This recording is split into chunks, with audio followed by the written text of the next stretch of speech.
Good evening, everyone, or good afternoon, I really should say. This is Joe Montaldo. This is the Authors Quill. You know, it's a new show. Only its second show. Last week we debuted. Wolf Moon was out here howling at the moon. He was supposed to be with us last night, but there was a communication glitch, but we'll have him back soon. There's been a lot of weirdness going on. That's all I can tell you. You know, it's the holidays, people. First off, look, people, when you drive your car, it's not supposed to be doing this. Okay? It's supposed to be doing this. No, I'm serious now, people, because I drive back and forth from New Orleans. I commute every day, about an hour and a half.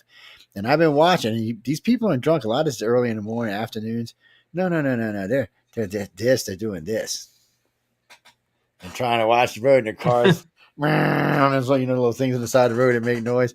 I'm thinking, yeah, y'all gonna get us all killed. And we're all doing 80 because nobody obeys the freaking speed limit. Oh, no, I'm sorry, sir. I do 70. The rest of them people do 80, and just in case, but in case my insurance company's listening or something, because I do know a couple of them girls over there listen. It's just weird. And then people are such gripey, pissy, cranky moods right now. I'm gonna call this the cranky Christmas. I mean, everybody really wants the holiday. You can tell that people decorate and they're spending money. And then there's the other problem. So I'm listening to NBC the other night, which is just like painful for me. But anyway, Fox and NBC are just painful for me to listen to. But anyway, I'm listening to them, and they're talking about all these malls are full and Walmart's full and Target. So I said, okay, cool. I won't go in there. So I had to go to Walmart for something for my barbecue pit. It's about half empty. I'm like, okay, you're going to be waiting for hours. I was in and out in less than 15 minutes. I was like, okay. So I said, you know what? So I ran by Best Buy because Best Buy usually got a line around. Nope. I was like, now I'm now. Granted, I'm in Mississippi. I'm in Biloxi and in Gulfport, so there's not as big a group of people here, but still, they're poorer people here. So you think they would be out for the deals. So a friend of mine was like, well, what's going on? And when I talked to other friends of mine that are out and about, said, no, Joe, the crowds ain't what they're saying they are. So now people have gone to, like they always do, taking pictures and posting them on the internet of the crowds not being what they said they're going to be. Now, I don't even know why they lie about it because we know what everybody's doing. They're going, oh, Amazon. Oh, Amazon. Oh, Amazon. Oh, wait, eBay. Oh, wait, Best Buy. Oh, wait. I mean, unless you want to physically get the product in your hand that day, there's really no reason to shop these stores. I mean, matter of fact, a lot of times you get better deals online than you do in the store. I don't know. It's a shame. I mean, I'm going to miss all the brick and mortar stores when they're gone. I'm going to be crying like a baby. But what's my favorite store to shop in? I can't tell you that, man. I have fans. They might show up at my store or something. No, I can't tell you all that. No, I can't because I don't know what it is really. Walmart. No, Walmart's like the least favorite store I go in. I'm not even going to lie. I like nice things. Yes. Unfortunately, I'm poor, but I still like nice things. Anyway, we have Patrick Hazlett with us tonight. Sean and I have talked a few times over the years, and we've had some interesting conversations. I know Carmen's trying to drag him on UFO Undercover with us, so we'll get into some really weird stuff on that. But tonight, we brought him on tonight. He is an author. I think he's an author. Maybe he's an illustrator. No, I'm just teasing. He's an author. Sean, how you doing, man? I'm doing well. Good to see you again, Joe. Good to see you too. So 2017 winner, right? That was Right as the Future. Right as the Future. But we talked. Oh yeah, multiple times. Oh yeah, many times. Yeah, no, I like talking to you. A lot of fun. Yeah. You're a lot of fun to talk to. What do you mean, Christopher? Well, no, you're going to get me in trouble, Chris. Stop it. So I've learned some things, talking to a lot of authors and illustrators, and it's really weird when you meet authors when they're young. They're really, most of them are very, very outgoing. They don't. Well, let me rephrase it. About half of them outgoing. Half are inverts, the other half are extroverts. But the illustrators when they're young are all inverts. They're just like well, they're expressing themselves throughout. But I noticed most, and it's weird because a lot of the authors I meet, especially at Writers of the Future, most of them are in their mid-30s, maybe mid-30s to higher 30s.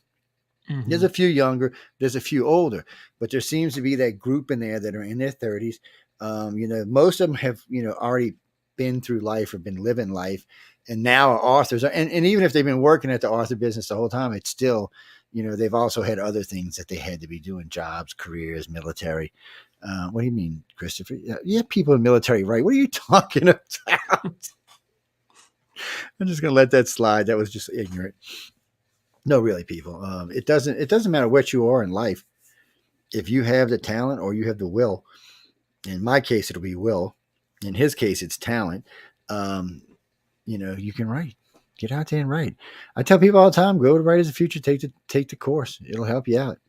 I can tell you this: if you win, I mean, truly, if you win, you're going to learn stuff you're not going to learn anywhere else because you get to work with the greats, man. But you know what? The greats are not as talkative as the younger ones are. Well, okay, that's okay. I'm getting myself in trouble. That's true and not true. Okay. When they're teaching or on stage, they're when they get off stage, you get quiet for some reason. A little inverted. But the other hand, the illustrators, especially the ones over 35 or 40, ooh, they chatty. I know, like Echo and Tom, they're a lot of fun to hang out with.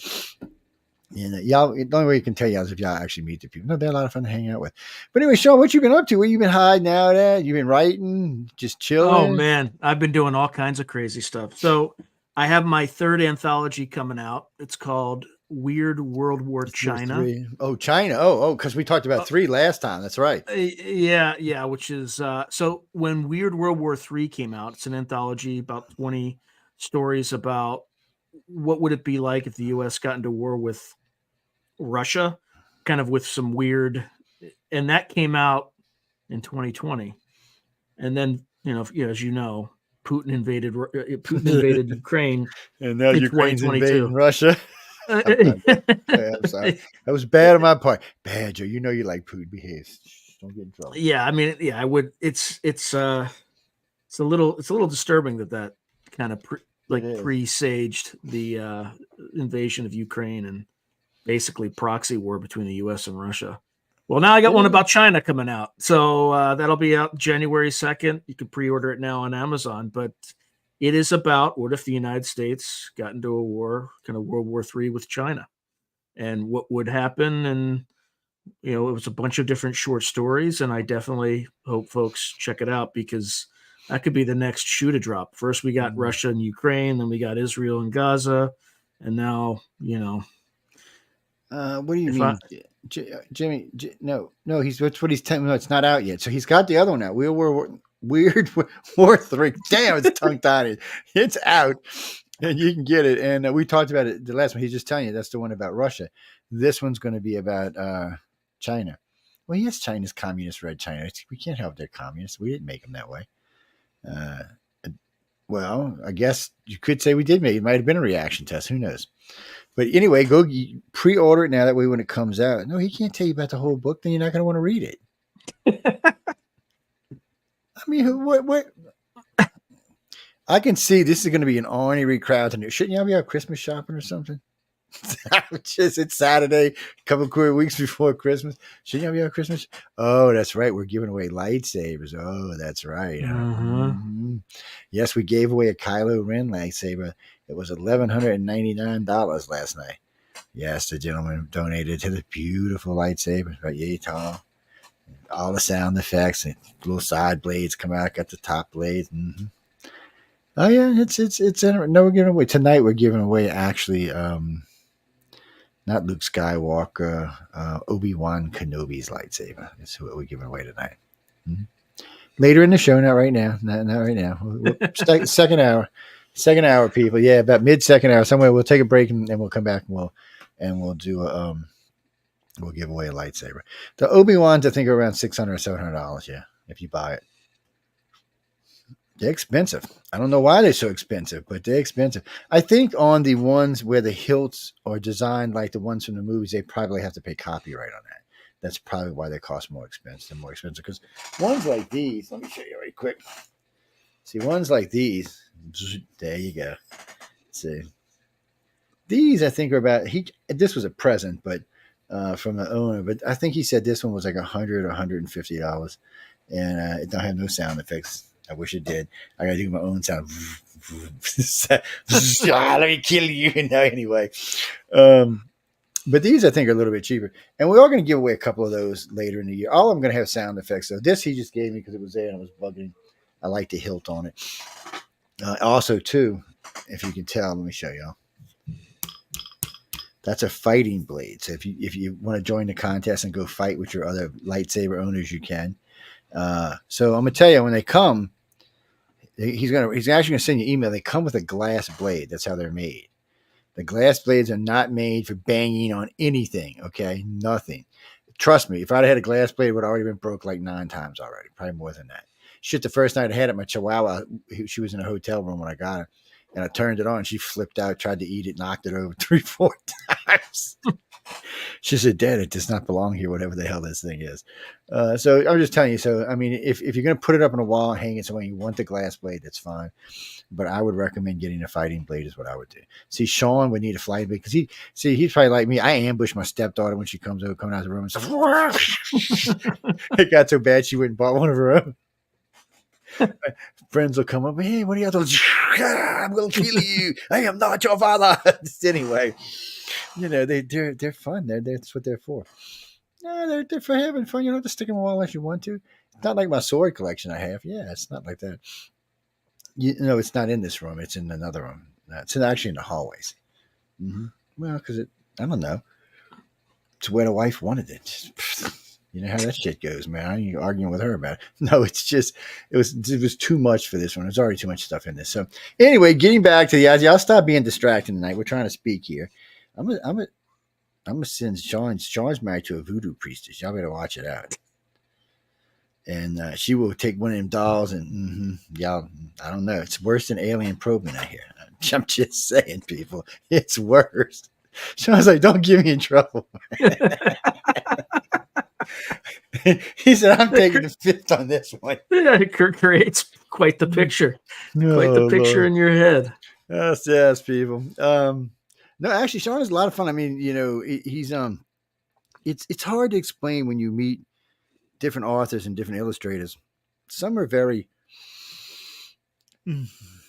just, I don't know. I can't find the word I'm looking for, but they're just very. That's all I can say. And some are much more fun than others. They really are more open. They want to get out and learn. They ask. So when you attend these classes, and you can tell, you'll be allotted to this 12 winners. Well, the first year I went, there was 24 winners, but regardless, there's usually 12 winners. So there's 12 people in the class, plus maybe 1 or 2 other people, and then some people from Writers of the Future, and then of course the judges. And they're all talking, and you can really tell. First off, no, it's not because they get on the front row, because the troublemakers usually get in the middle or somewhere. Some get on the front row, but they ask a lot more questions, is what it comes down to. This past year, I didn't see as much of this. Everybody seemed to be way more withdrawn. It was hard to get interviews.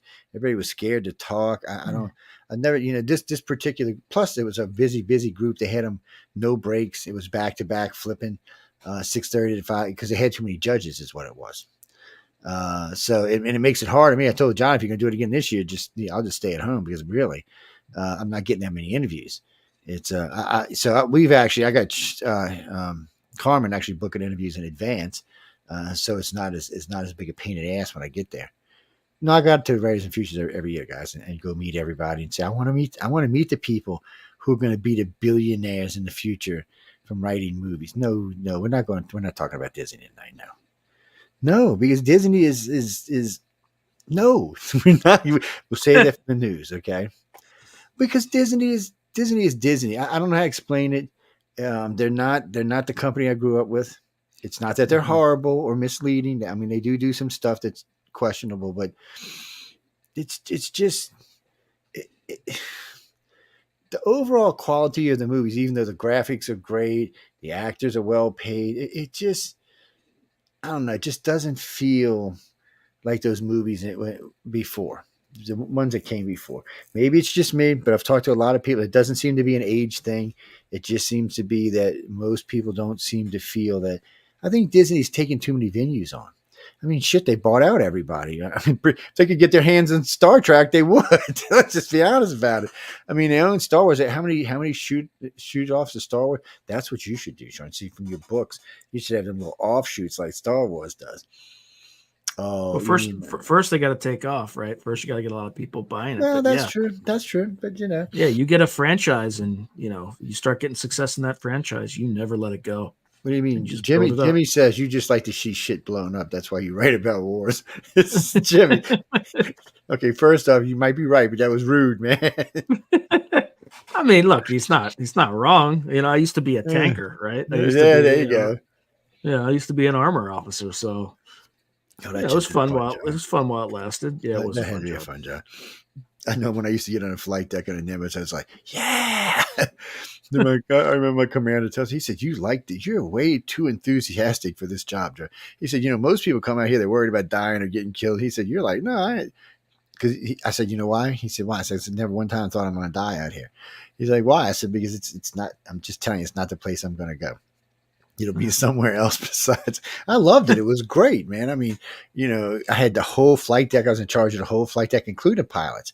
They even had to listen to what I was doing. So, I was out there in charge of everybody. But I will say this about them. They only let us stay on usually 4 or 5 hours, and they would switch PCs, which are Mhm. plane captains, every couple of hours because it does get taxing after a while. You're out, and it starts, the vibrations and the noise starts to wear Mhm. in your head after a while. But oh no, I've seen some hairy. I seen one. I seen an F-18 flying to the side of the Nimitz Condon Tower. Just, pow! Thank God all its weapons were not armed. Because it just smashed into the side of it. I've seen 3 different planes get rolled over by the carrier. They would come off and stall, and just nosedive down. I think 4 of the pilots survived. 2 of them they didn't, but you would see like a chute come over the deck. Oh As wow. the carrier's going by, and you're thinking, "Oh shit, is this guy going to make it past the props?" It Oh gets man. crazy out there, man. But they want to simulate battle conditions. They want your brain where it needs to be in case somebody decides to blow something up.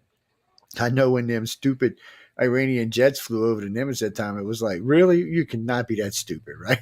It was like, it was planes everywhere. I was like, oh my God, they're going to start World War III out here for sure. I mean, the captain was like, well, let me teach these guys a lesson. Plus, I mean, we always have some in the air. They always did. Somebody was always somewhere in the air. People carriers when they're moving, there's usually jets flying around. They don't tell you they're out there. They're not Yeah. advertising. Especially these days, F-35s are stealthy, so they're just hovering around, flying around. And the carrier's just doing its thing. Well, that's in case somebody gets stupid and runs up with like a PT boat or something. It's it's just part of being in the service. Oh, what's that, Stephanie? Well, I've asked you this question 100 million times, but since this is a new show and new audience, Stephanie wants to know what it is that made you decide that you could write. Not see these people are rude today. Not that you could be an author, but what made you think you could write? Like Stephanie, I mean that's just rude. Anyway, No, I'll that's a let you. no, that's a fair question, right? Yeah, I Um, guess.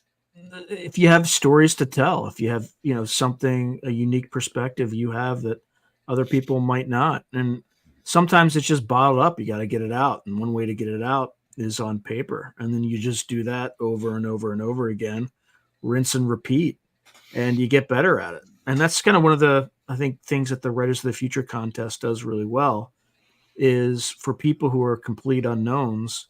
They have a contest where anybody can enter. You can enter 4 times a year, and you can keep entering until you win. And it just kind of forces you to get on a schedule and to write a story, at least one story every quarter. And you just get better. The more practice that you have, you just get better. And because it's anonymous, right? Mhm. You you're chosen on the quality of solely on the quality of your writing, right? Helen, what he means by anonymous is the judges. So they're sent in, they get a number. So they assign a number to all the people who write, all the winners who they get a number assigned to them. Well, all the people who submit and get a number assigned to them. So if a judge decides, okay, we like them, then they have to send it back to Joni. Joni has to find the name to the number to match to the name that's in the computer. The judges they don't know if you're male, female, black, white. They don't know anything. All they get is the story. Now, I imagine some judges, because they've been writers a long time, can probably tell if it's a male or a female writer. I mean, a real good one might be, because I've heard a couple of them talking.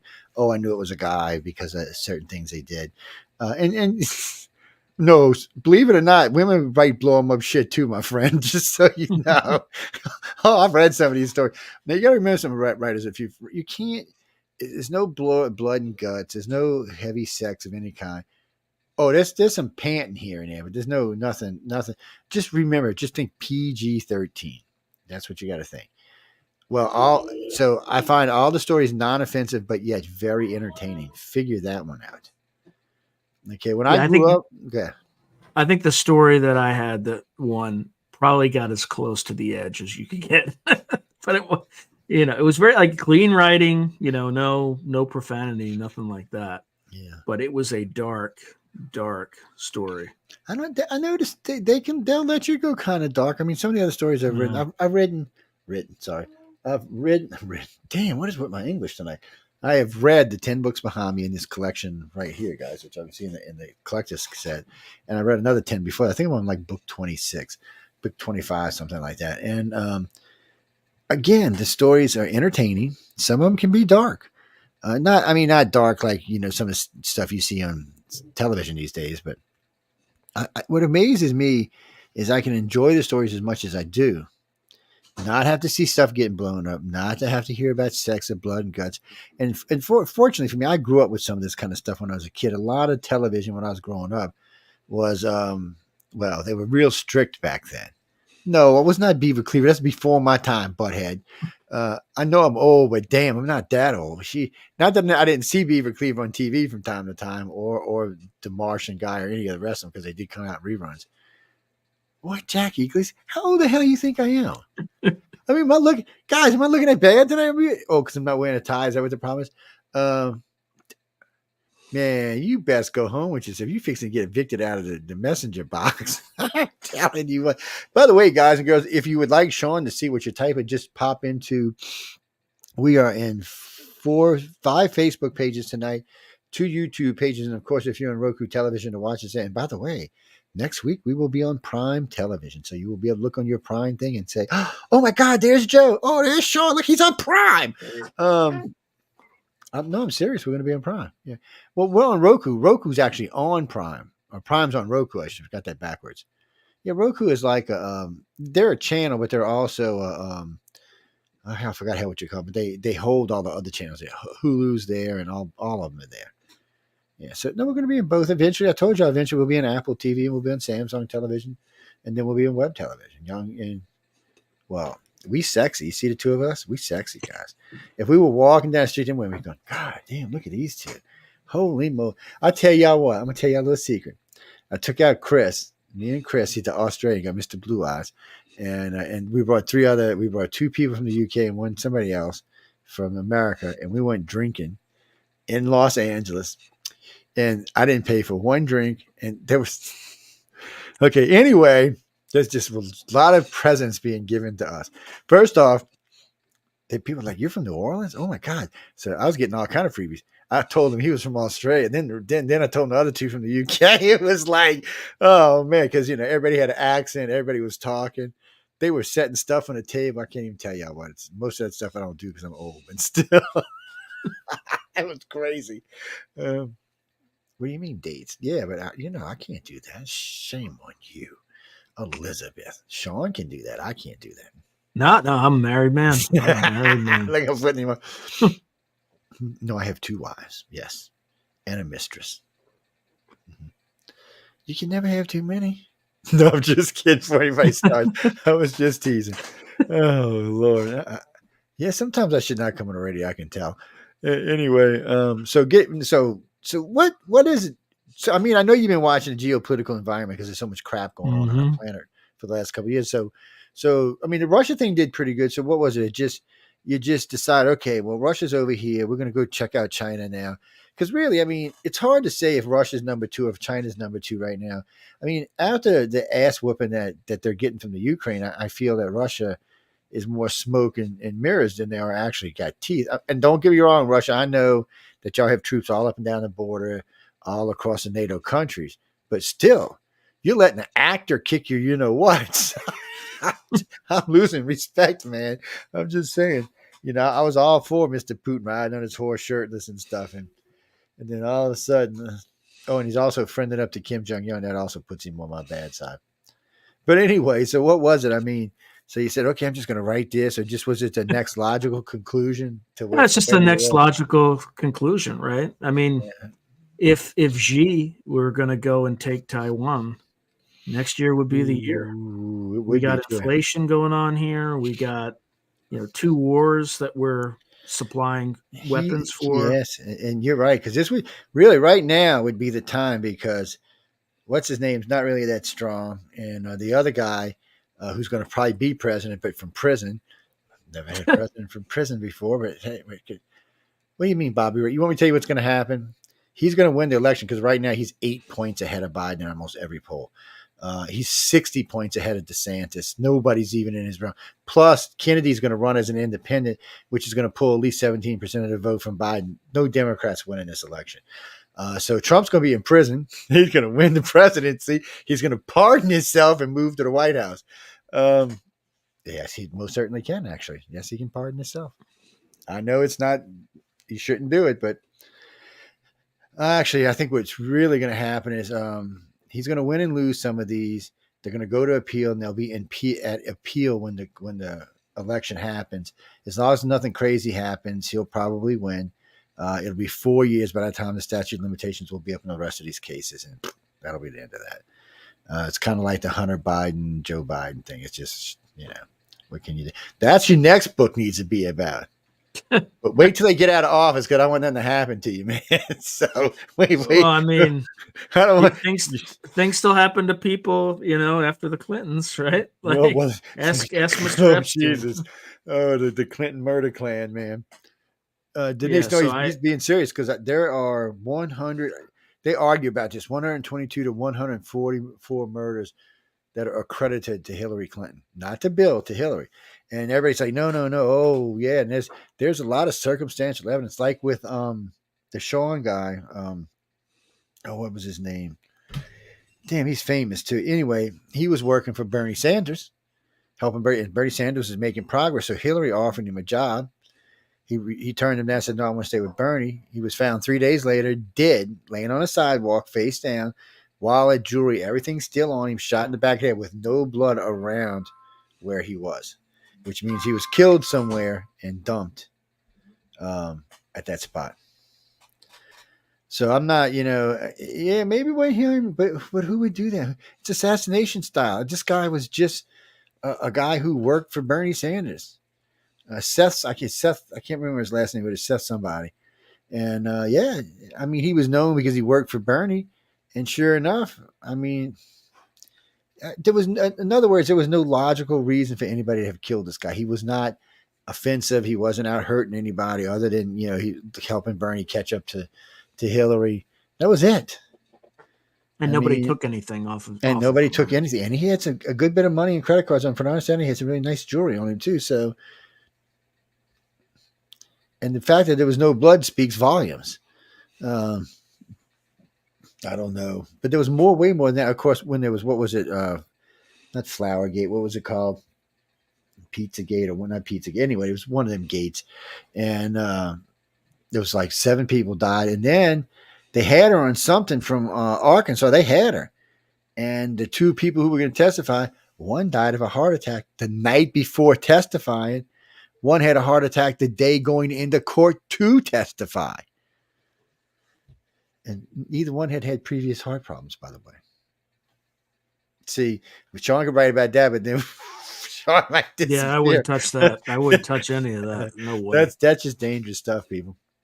Yeah. I'd be scared of Hillary. I used to like Hillary. I actually at one point said I would vote for Hillary for president, but after watching her with that stuff with Benghazi and some of the other stuff, and then with Trump, I realized she's way more evil than we think she is.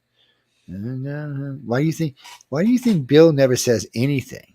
He don't want to get on her hit list. You're talking about her lover was Huma Adin, or still is Huma Adin. That was Wiener's wife. And where had the Wiener? What happened? I think he finally got out of jail. He only went to jail for a couple of years for sex in that 16-year-old. And the bad part is, if he'd asked the girl and she would have said she was like 20 or 30, he probably wouldn't have went to jail, but he knew she was like 15. So, No, he was set up, guys. What are you talking about? No. They had him and the wife had been having problems for a while. She'd been hanging out with Hillary all the time, with Cheryl Mills, Huma Abedin and Hillary Clinton were all just best buddies. And then all of a sudden, there's way weirder stuff than that. They were in Saudi Arabia, and Huma left a laptop with top secret material on it in the car, open with no code on it, and just left it there. Anybody could walk up and click it and look through it. It didn't get any trouble for it. That's Sean and I, we'd still be in jail 10 years later. Anyway, 100%. So wait, who's winning? Who's winning this? Oh, you can't tell us that. Never mind. You can't tell us who wins. Well, you can't tell us who wins. You got to read and find out, people. That's part of the book. Yeah, you got to read and find out. You mean in a real war? It depends on the story. It depends on the story, too. It does. Yeah. Well, no, guys, because I mean, if America decided to go to real war, no, China don't have a chance, but it's not by themselves. With Russia's help, though, they stand a chance. But that's only if our allies don't get involved. Well, it's weird the way the world works. America and its allies control 90 trillion of the 160 trillion economy. So they really do control the world. That's what controls it. You can do whatever you want with the militaries, but right now that's what controls it. And in an all-out war, you have Europe over there you have to deal with before you even have to worry about America. And Europe ain't as little as people think it was military, and NATO's there as well. It's I would prefer to see everybody get along and have a nice, peaceful planet. China, if China would become a democracy, they would be the first world country in no time at all. We'd be chasing them all the time, but places it would be everybody be at peace. I mean, think about it. For a while there, we had the planet was the most peaceful it had ever been in its history, and then we just can't keep it that way because somebody got to go blow something up. Well, I like to blow shit up too, but not when it's people in it. People, come on. What do you mean? I don't know. Sean will have to write about Lizinski after all this plays out. It's still got a little ways to play out yet. Yeah, I did hear about his 2 yachts too, by the way. So say thank you, America. Zelensky? Yeah, he got 2 yachts recently. Yeah, that tracks. Say thank you, America. Y'all bought him 2 yachts. Oh no, he's still using most of the money for the military, but you still did buy him 2 yachts. Probably bought him a girlfriend in America too. I don't make the rules, guys. So Sean's out there writing about these red coats. That's what you said, red coats, man. I didn't say that. You said that. You mean you're talking about the Brits, man? Is that what you're talking about? The Brits are going to invade them. Red China is probably talking about. Yes, it's well, I was just recently offered to go lecture in China for 2 years. For 2 years? For 2 years, yeah. Oh my God.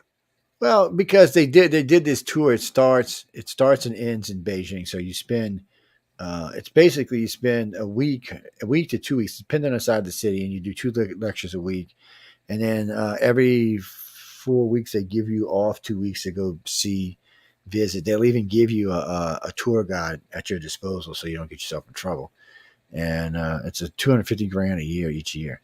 It's but being the geopolitical environment we're in, it might not be safe for an American to spend that much time. I told him, I said, I'd be happy with a year. I said, but 2, I'm like, because I don't trust the current political environment anywhere right now.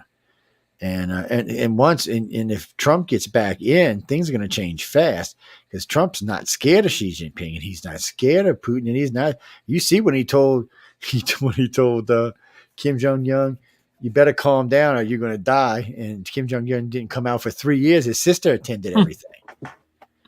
I mean, and then what do you call him? Little Rocket Man or something? Oh yeah, that's what he called him, Little Rocket Man. Then he's having dinner with Xi. They're at the White House having dinner, a nice dinner. And while they're having dinner, Trump pops up a nuclear sub next to, I think it was Syria, launches 90 cruise missiles, just lays waste to everything. And then say, hey, Mr. Xi, you enjoying the dinner. It was just to prove a point to him that, look, at any time you could die. And then 9 months later, she was saying something. And then for the third, we've done this 4 times to China, actually. Trump ordered 3 nuclear ballistic subs to just pop up in different locations around the world next to China. China never knew they were there. They didn't even know they were there when they were sitting.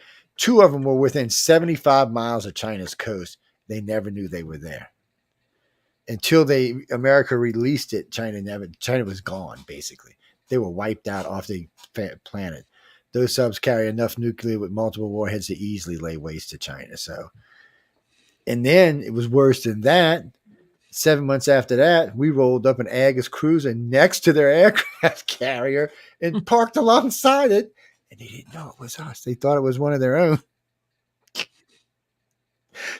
I almost fell out of my chair laughing. I said, I can just see the president of China right now going, someone's going to die over this. You know that, right? Someone's going to die. You just embarrassed us beyond belief. That's as bad as the F-22 parking underneath the Iranian F-4 Phantom going, I think it's time for you to go home. I've been here for 15 minutes. You ain't even known I was here. Maybe you should go home. And you got another pilot off a distance filming the whole thing. It's people. You got to remember something about America. We've been at war basically for the last 50 years. We just take a little break just now, but most of our equipment is tried and true. It's been tested in the battle, and most of our people have been tested in battle. It's not a country you want to go to war with. And we don't like to lose. That's the other part. And we really don't like to lose. So I would just say, like what the it was Hirohito, whatever his name was, the admiral who spoke to the jet and said, "I fear poking the dragon. I fear waking the dragon," is what he said. And then when, of course, he woke us up and we went apeshit and started blowing stuff up around the planet. Because America doesn't like to lose. And when you should learn this, United States people. You see what happened in 9/11. Before 9/11, we were on the verge of a little mini split because the country was so politically divided. It was it was just disgusting. 7 little buildings fall down, and we spend the next 20 years blowing the shit out of stuff. 10 of those we were completely united as a country. We are so dangerous when we are united as a country. It's just scary. When both sides get together, you need to just go hide somewhere in a hole and hope we don't find you, or drop a Hades bomb on you or something. It's just one of those things, people. Well, no, Sean's writing about this stuff. See, I like that he had Taiwan in there right off the bat. See, I'm gonna have to find out what he's talking about with Taiwan. Well, because Taiwan's a sore spot. Oh, that's what your next one should be about. You should say it, Lansing the boil of the Middle East. There you go. Because honestly, I really think that the Middle East should be Lance. It's been a sore spot on the ass of the world for 6,000 years, man. Really, it's time to get rid of it. I say nuke the whole place. It'll turn into big green glass for 50,000 miles in each direction. By the way, green glass is a solar glass, guys. It's highly conductive, way better than regular glass. So you'd have free power for the next 10,000 years. Well, you don't have to kill anybody. Just tell them to leave. Say, look, leave or die. There's no option here. We're going to lay waste to your land. Go somewhere else or get melted. We don't really care either way. Yeah, then they go to Europe. That's right. That's like they did last time and caused all kind of trouble. Mm-hmm. See, that would be a good one too, writing about the invaders, as my friend likes to call them, all the immigrants. And I wish somebody would get a real number. I hear 1 million, 2 million, 5 million. Now we got people coming in from Canada. No, not Canadians. Canadians don't want to live here, man. Don't fool yourself. I mean, they want to get rid of Trudeau, but they don't want to live here. They might go live with Sean. He's out there in Cali. Well, Sean's hoping y'all California people keep moving and it gets nice and clean. You can breathe the air again and it's pretty. Actually, where you live close to? Where do you live? I mean, you close to the coast or inland? Earthquake? Yeah. I live in east. I live in Contra Costa County, which is in the San Francisco Bay Area, East Bay. San Francisco's beautiful, but whacked out of their mind, but beautiful. It was beautiful. At least the city, it was beautiful. Now they have maps that show, like they have maps that show where all the feces is. I know we done shows in that. Had they put up I had heard them talking about putting up these porta bathrooms where you could just, they were going to put them on the street and they were going to assign somebody to watch them. They were going to pay them $78,000 a year to watch to make sure that people didn't stay in the bathroom more than 15 minutes. I was like, And what are they going to do when they stay in there for more than 15 minutes? I guess Nothing. knock on the door and say, "Can you get out?" I don't know what they're going to do. It was the dumbest thing I ever heard. But last time I had seen it was on. They did a big TV show about what San Francisco was going to do to change. I do notice though, like with everything else, when the rich start getting affected, things start to change. I know when they got up at Nancy Pelosi's house, everybody got a little weirded about it. But it's like when Ron DeSantis and Governor Abbott from Texas decided to start sending immigrants to New York and Chicago. All of a sudden, they started screaming, "We got to do something about this immigrant problem!" And it was so funny because Adams the other day, the mayor of New York, is going on about 2,500. He needs a National Guard because they got 2,500 to 3,500 immigrants. Governor Abbott says we have 250,000, probably another 2 million that we don't even know are in the state. And yet we're not asking for the National Guard. What is wrong with you people? And in Chicago, I mean, it cost what's her name, Lily Lightfoot, her job because she couldn't do anything about it.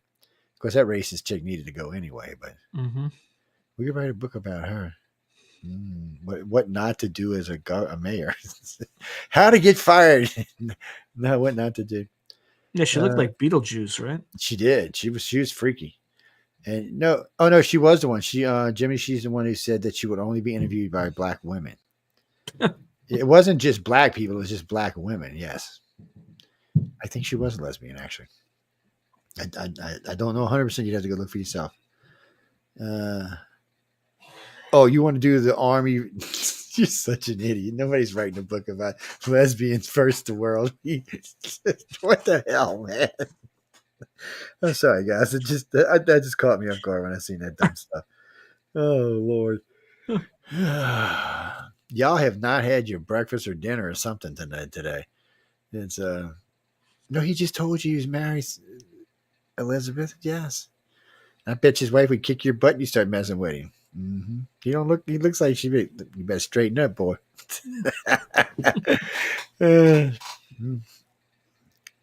Why you wonder how many kids he's got? He might have 10. He might be Elon Musk in disguise, as far as you know. I wish somebody would write a book on Elon, but it's going to be a hard thing to do. And he's a mean old bastard. So don't get me wrong. I like Elon, but I mean, come on. He told his advertisers to what the other day? I can't use that language on his show. Yeah, he used the F word on 4 occasions. And the head of Apple was sitting in the audience, and he told him to go himself.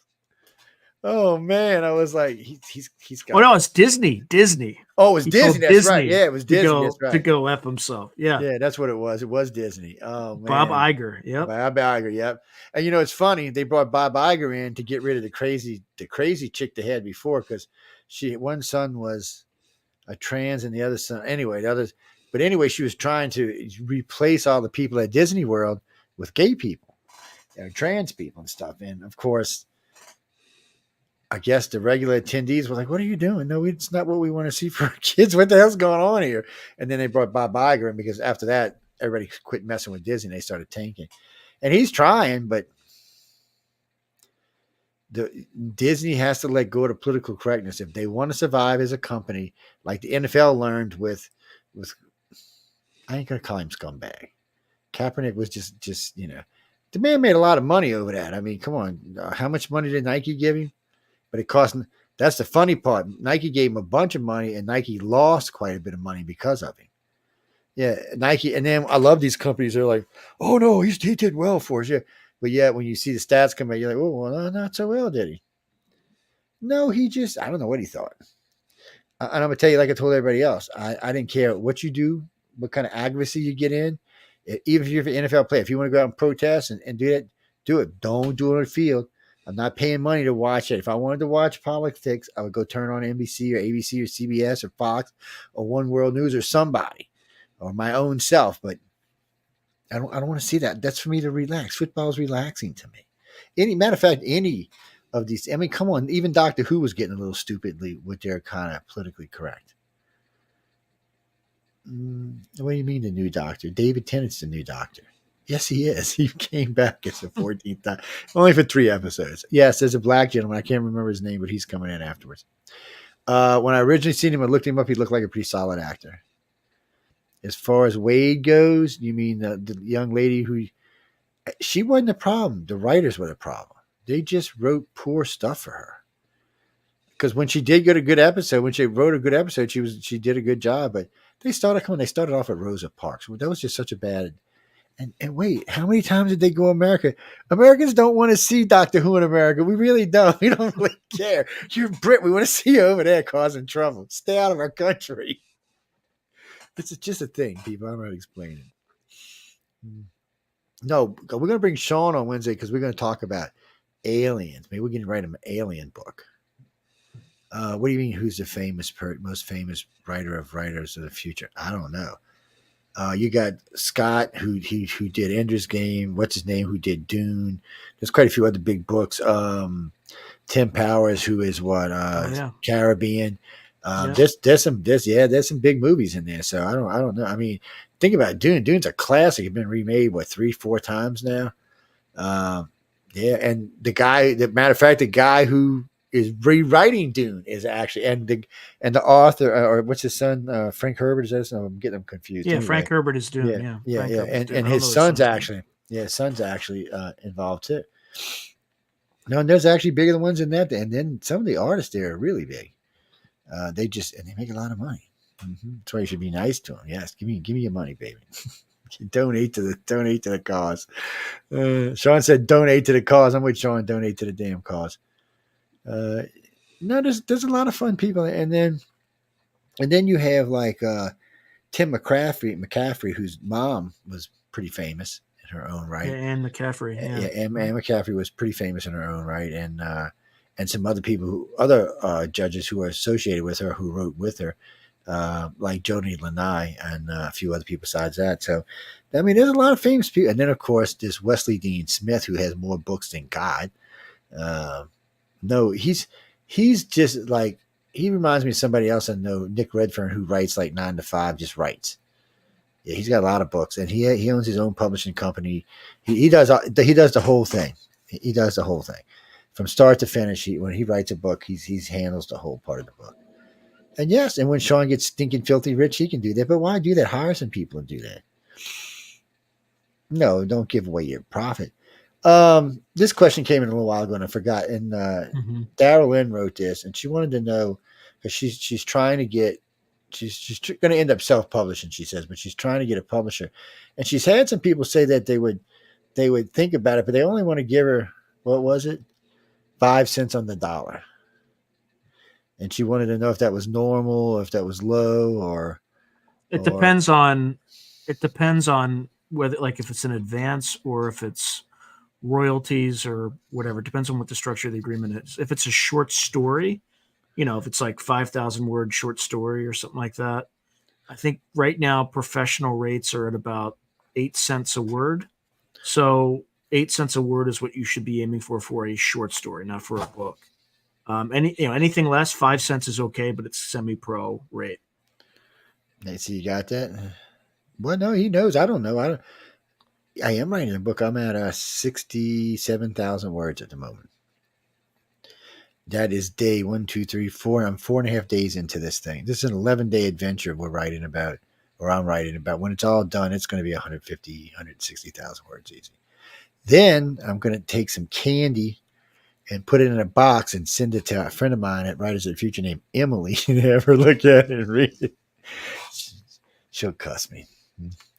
Actually, Clara, to answer your question earlier, when you asked me who was my favorite friend at Writers of the Future, that would be John Goodwin. Oh, what are you talking? Oh, girl-wise, I don't have no favorite friends that are girls because I like them all equally. No, Emily's a good friend, and I like Emily. I also like Jody, though. Joni, I'm sorry, not Jody. Joni is a beast. Yes, she is. She's the beast woman, and I mean that in a good way, not in a bad way. But then Sarah's also a beast. She's one of the best salespeople I've ever seen. Yeah. There's a lot of good people over there.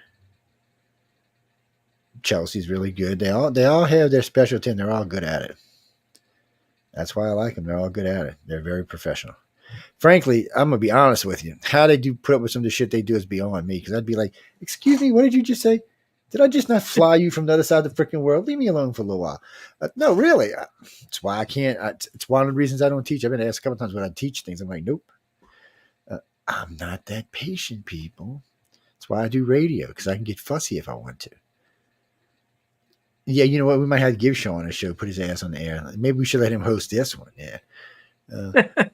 Actually, this show is weird. Actually, this show is going to be John Goodman's going to be hosting it sometimes. Jeffrey Pritchard's going to host it. It's going to be set up for that. There's 8 or 10 people, and it's just going to rotate. And then Carmen's going to be doing some booking, and of course, if the hosts want to book it themselves, they can. But it's just we're doing this just to give authors and illustrators a place that they can debut stuff or talk about stuff or air a problem like AI. We've been talking a little bit about AI because AI seems to be a problem. Look, guys, I've tried the AI in a couple of things for stories. Now, Jeffrey Weiner is way better at it than I am because he's also an author and an illustrator. But if you noticed the new UFO undercover banner, he made that for me on AI in 33 seconds. Yes, I would have had to pay somebody if I didn't do it myself a good chunk of money, probably $2-3 to have him do it. He did it on AI in 33 seconds. That's a problem because it costs nothing for anybody. But I don't own it because you can't own AI. It's not copyrightable. I mean, I could argue that I'm the one that developed it and used it, but still, it's not really. And neither are the books. Now I watched him do a comic book. So he described the artwork, and he told him what the story was about. And this thing went in and wrote a nice, about a 40, almost a 50 page story in a comic with all the little balloons and all the little artwork. And I got to say, it was, if I rated it on 1 to 10, I'd give it a 6.5, maybe a 7. I would say that maybe an advanced amateur had wrote it. But I noticed the more you push this AI, the more mistakes it starts to make. So what do you think? I mean, what do you think, Sean? Are you going to start paying AI 25 cents a word and put your ass out of business? No. I mean, that's the other thing about AI is it's good that it's not copyrightable. Otherwise, over time, it's going to put people out of business, and you're not going to have any natural human stories anymore. Yeah, you might be able to have people entertain themselves by asking AI to produce a story about themselves in a movie or something like that.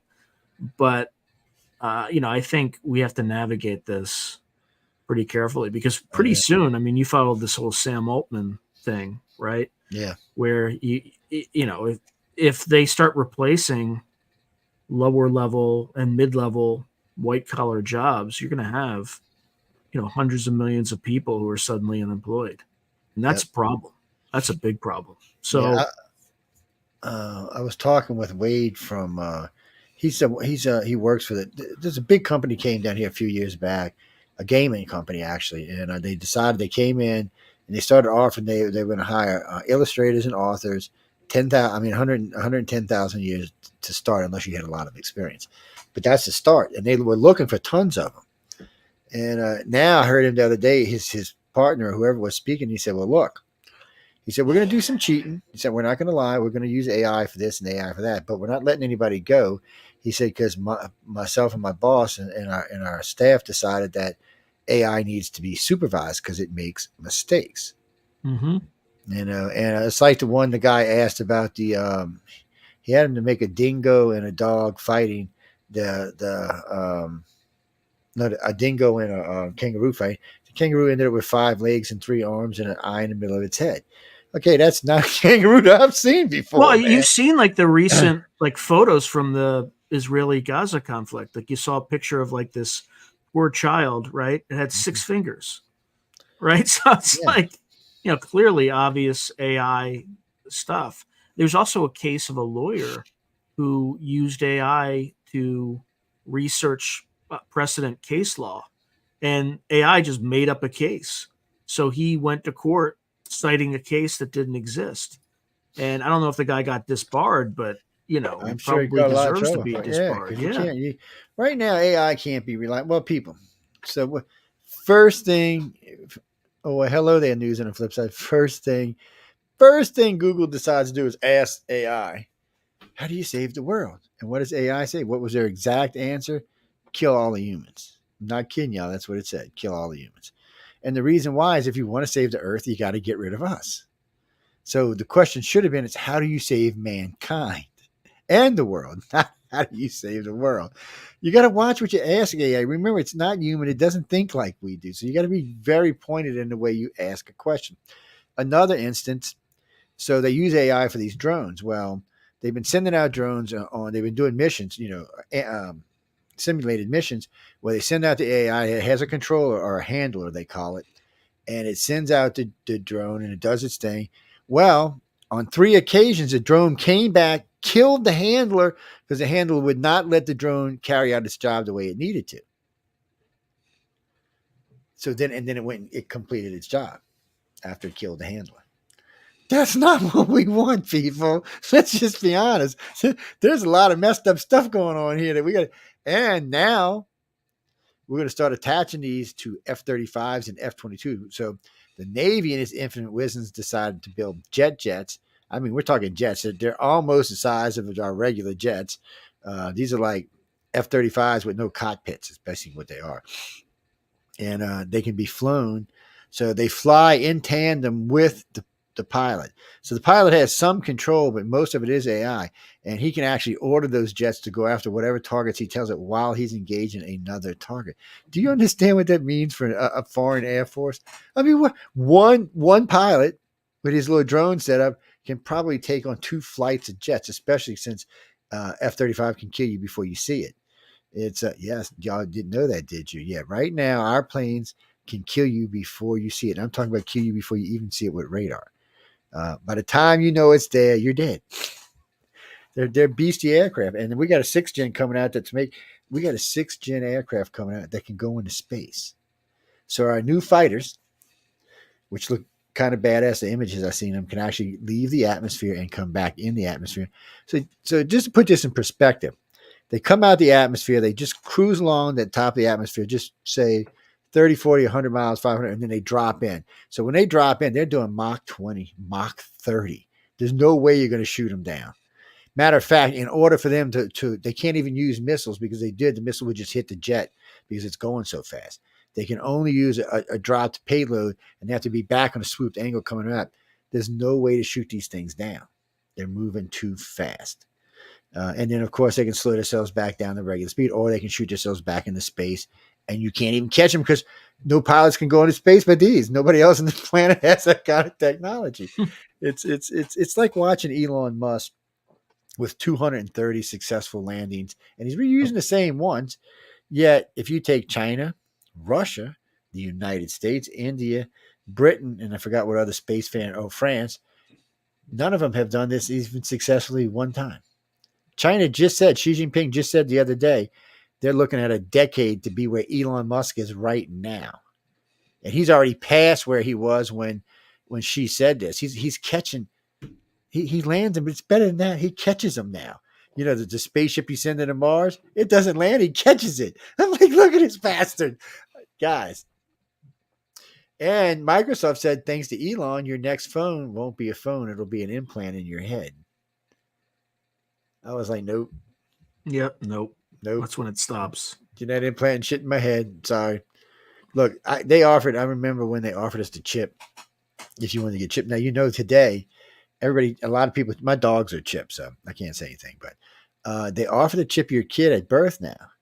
And then they give the child, I think it's at 21 or 18 or 21, they give the child the option to have the chip taken out. But their doctors are saying because some of the places will be putting them, it might be impossible to take them out. The bone might grow over, something might grow over. It would do damage to take them out. So basically, they're just wanting to chip everybody. Mm-hmm. Well, people don't know you. Look, so you know, I want you to understand this. You already know you're chipped. Anytime you have this with you, they know where you are. Better than that, if you have a chip credit card, they know where you are. So they have multiple ways to find this now. I used to get all upset and turn everything off on my phone, but I realized that this shit. My car's got GPS in it. The town's got GPS. Yes. I'm going to change my name to Sean Hazlett.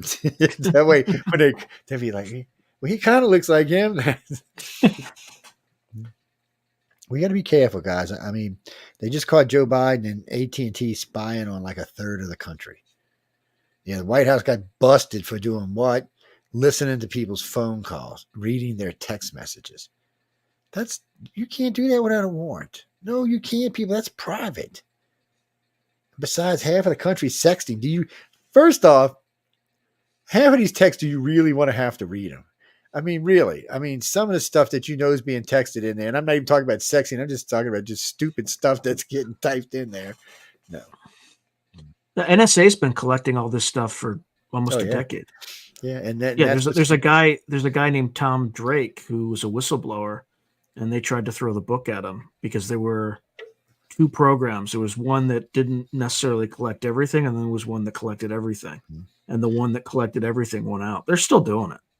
Well, Snowden told everybody when he ran off to Russia, he said, "Guys, this is not going away." And one of my friends in the government told me, well, I had learned about Echelon early on, but Magic Lantern is just a program. All this thing does is it listens to everything. It reads text, it listens to voice, but it doesn't do anything with it unless it hears a specific sentence or specific words. Then a flag goes up. But even on the first time the flag goes up, it usually doesn't report it. But if you do this 2 or 3 times, it's reported to either Homeland or the FBI. And don't think you won't hear at your door. And then you're wondering how in the hell how did they know what you were saying? Look, I have a YouTube channel, and you can actually see when it happens in the data. Because they'll mention keywords, and you'll see like this big spike in a place. Like there are times when I've interviewed somebody. The name is Through a Glass Darkly with Sean, if you want to look it up. But I interviewed a guy who used to work for MI6 and MI5, and he was like he's a precog essentially. He would have precognitive dreams about terrorist attacks, and he would go to Scotland Yard and tell them about it, and then they would be aware. So he saw the Lockerbie bombing, etc. But in one of my interviews, we were just talking about what the capabilities of their intelligence services were. And I'm not going to say it on air because you're going to get the same spike. But he just said in like in one sentence, one capability that they had. And I missed it. I completely missed it. It was so fast. But the data didn't miss it. Mm-hmm. You can see when people fall off, what percentage of the audience is on a particular discussion. And they'll fall off to like 30% by the end of the we've had some weird stuff happen. I had Alfred Weber on one night. Alfred Weber was Jimmy Carter's science advisor, one of his science advisors. And he asked me a question when he said, well, Joe, he said, you run the largest UFO alien abduction organization in the world. He said, what about alien agendas? And I'm like, man, I really don't want to talk about that. And he's like, yeah, let's talk about it. So we started talking about it. With 15 minutes into it, we both got kicked. 15 minutes again, we both got kicked again. Then we found out that they weren't just kicking us. We had 1.2 million listeners. They were kicking everybody. Everybody was getting dropped. And then people would come back. Of course, every time they came back, the audience got smaller and smaller and smaller. So then I'm like, okay. So then I'm like, well, look, we're just going to leave it go. So about 6 months passes. I'm at work, in a contracting company. So I had a bunch of people. I had about 25 guys on a roof, redoing a roof one day. And I'm sitting up there, doing the roof, and I see this white SUV pull up with really dark tinted windows, look way darker than what's legal around here. And I'm like, what the hell is this? Some drug dealer? And I see this guy get out. He's in a gray, what looks like an Armani suit. I'm like, shit, who the hell is this? He unbuttons his thing, and he lifts his finger up so he pulls his coat back over his 45 automatic so I could see it. And I said, okay. I looked at the guys. I said, who pissed the feds off? I said, he's a Fed. He's looking for somebody. So I'm pointing at guys, right? Who do you want? And one of my friends pointed at me and the guys. And I'm like, I ain't done nothing to piss the Feds off. So I go down the ladder, and my whole crew's wanting to come down with me. I'm like, y'all stay up here. No, we're coming down with you. These guys ain't going to mess with you. We'll toss them in the car and toss them in the canal. I'm like, no, guys, let me deal with this. I walk over there, and he calls me, but he talks to me by name. He said, well, Mr. Montaldo, he said, we first off want to tell you that we appreciate what you do, and we appreciate the amount of research you're putting out, and we appreciate how it's helping our researchers to do what they need to. He said, but we do not need you talking about alien agendas. And I looked up at him, and I said, why not? So then he decides to tell me, well, we just noticed that your wife was at such and such doctor's office and told me what she was wearing, told me what my son was, told me who was in my house. And he said, you do a lot of driving. You could have an accident. Somebody could just run you off the road one day, and that's the end of that. And so he did, it was one of those threats like, and I've been threatened before, but threatening my family is different. And I was like, okay. I said, well, look. He said, no, I'm telling you. He said, because they would break in on the phone line sometimes on Wake Up USA, the first show I ever hosted. They would actually come in. They wouldn't call in. They weren't in part of the system. They would actually come in the phone line and ask questions. My producer would freak out every time he was, I forgot, it was at a Riverside, Iowa. It was an AM station out of Riverside, Iowa. 1690 Riverside, Iowa is what we were on. And they would just come into the system and start asking questions. And well, see, it was weird because you'd hear people in the background. They're like, well, look, we stumped on this. We've been working on this for years. He said, I heard y'all were talking about it. And they'd just start asking serious questions. And then they were gone. And they would be back and gone. And then it made the show really popular, by the way, because people were like, the feds in the damn show. But it scared me sometimes, man. I mean, because it was freaky. And on a couple of occasions, we were being followed around. We were harassed a few times. And then one night I got really pissed off about something. And I said, well, look, if you're going to just knock me off, knock me off. I said, you want to know this more than I am. I said, the only reason you're following us is to try to find out what we know. I said, don't, how did I say? I said, don't be a coward. Pick up the phone and call me and ask me. I was honest. I said, I'll tell you anything you want except for people's names. Because but they can't let you know that they're interested. That's the thing. And there's a few times they threatened us a couple times out. And then one night we're cruising along in the middle of nowhere and deep in the swamp. There's nobody out there. It's 2:30. There shouldn't be anybody out there. We're cruising. About 85. I look up and there's a car catching up with me. I said, I got to slow down. It must be a cop because there ain't nobody else going to cruise up that fast. So I start slowing down, and this white SUV's behind us. I'm like, I don't like the way this looks. And we're talking while we're driving. I said, well, if it's one of the kind of guys they can hear us. I said, so I whispered over to Linda and told her what I was going to do. So I cut the wheel like I was going to cut down the street going to the casino. And as I did, I cut back real fast, and they couldn't catch it. They had to cut, or they were going to lose control of their vehicle. So they went down. By the time they got back out, I was gone. I was disappeared. They weren't going to find me. So we pull up at the casino, right? We're third floor casino, our favorite park spot. We get out and look down, and he's. After that, I didn't even run from. You got that cell phone, and you got GPS in the car, and you got also your credit card. It was just, there was no, it was just you'd have to. And there are times we go where we call going dark, but even then, once they know, because they're watching you, they just tag and go along. You never know what's on your car, because my Sentra I had was old school. It didn't have anything on it. And we were out there, a lawyer friend of mine, who used to host these meetings at his office. He had all this soundproof stuff in his office with these machines he plugged into the walls that made noises so people couldn't hear. So one day he gets outside with his wand, starts scanning my car. This thing's woo, woo. He said, whoa, man, you bugged in at least 2 places. He pulls out these little things about yay big. You probably have like 2 or 3 different agencies that don't even know about each other doing the same thing. I was like, and then it's weird because I took off about a year from not from research, but from the shows. I took off a year, but I still was doing research. As soon as I got back on the radio and started talking about it again, shit starts popping up. Things start saying people parking out in front of the house. I'm like, and I tell them, look, what pisses them off though is the way iCrust data is set up. It's not on the internet. You can't get it. You can't hack it. You'd have to come in the house physically. And even if you could, there's actually, and believe you not, this is on a 5-inch floppy disk. In case y'all don't know these people, way back in the old days, the floppy disks were 5 inches and they were like this, square. We actually customize one for each person who has one of these computers, and each one has a specific disk. That's the only way they can be operated. And since the technology is not even available anymore, it's going to be hard to copy it. It works though. It works. Thelma's saying you should do a. What are you doing? Where you at? You looking where? You're on Amazon looking for him? Yeah, just type in his name, I would imagine. Yeah. Sean Hazlett or Sean Patrick Hazlett. Because she was listening to. She said she wants to go read the last one you wrote about Russia because she wants to. What do you want to talk him into? That's conspiracies. Oh, okay. No. She wants you to get into like the spy world, I guess is what she's trying to say. Intrigue and I don't know. Messing with spies is risky business, girl. I already caught hell for talking about that Koresh guy. I got all kind of nasty remarks and letters wrote to me because I busted him out as being a government plant. Actually, I busted him as being a Stephen Greer plant. Look, we ain't going to talk about this long because we have Sean with us, but people, 72, you done captured 72 aliens. How many damn spaceships, every time they cross the portal, the spaceship falls out of the sky and we captured? Really, how dumb do you think these aliens are? I mean, they've been coming here for at least 10,000 years. Every time they come here, every other time they come, they lose a ship. I would think they would have stopped coming or they would have retrieved their ship. Oh, wait. And then we shoot them down. I'm telling you now, if we're ever stupid enough to shoot an alien craft, we're going to regret it. Remember, these are the same ones that shut down all of our nuclear silos in 6 different places in 2 different countries in less than 5 minutes, and you want to go piss them off. I'm not thinking.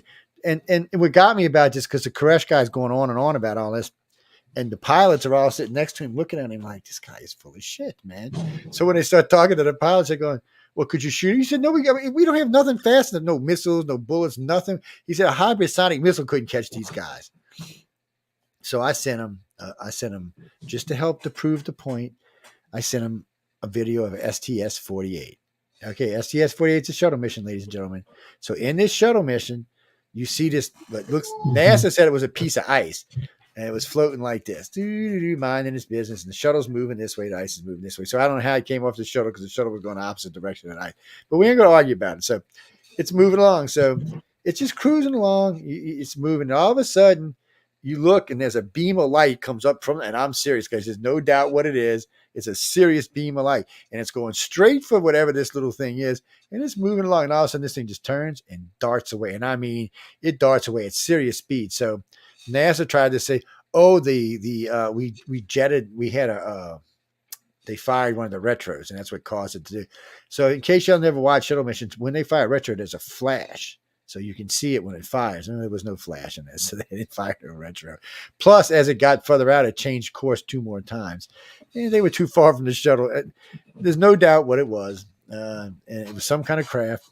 And it looked like it came from the Hart facility down in, no, not the Pine Gap facility in Australia. It looks like where the shot came from. Well, Reagan decided he wanted to build weapons that could shoot down big spacecraft. And apparently they did. Apparently they're just not fast enough to get the damn spacecraft.